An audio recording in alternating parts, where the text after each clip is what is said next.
Grande nouvelle aujourd'hui pour Kuwait Airways qui vient de trouver une solution pour reprendre ses vols. On fait le point sur la crise en ce 30 mars 2026. Et avant toute chose, abonnez-vous à Parlons Avion pour me soutenir et pour ne rien rater de toute l'actualité aéronautique.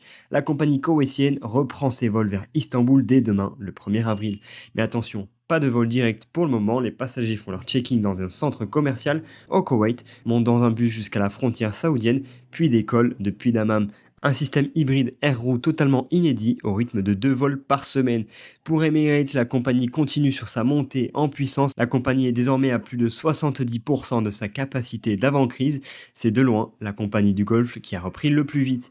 Etihad opère 71 vols au départ d'Abu Dhabi aujourd'hui, soit à peu près 50% de son programme normal, vers environ 80 destinations.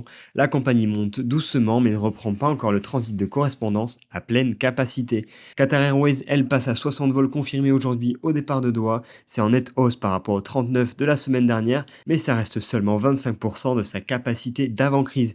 Objectif 93 destinations d'ici le 15 avril. Pour Air France, on attend toujours des nouvelles de la compagnie. Tel Aviv et Beyrouth restent suspendus jusqu'au 4 avril minimum. On rappelle qu'Air France a redirigé ses capacités vers l'Asie depuis le début de la crise, avec des vols supplémentaires vers Bangkok, Singapour, Delhi et Tokyo. Abonnez-vous à Parlons Avion, c'est très important pour me soutenir et ne rien rater de toute l'évolution. Je vous tiens au courant dans les jours et les semaines à venir. En attendant, je vous souhaite un bon vol et à très bientôt.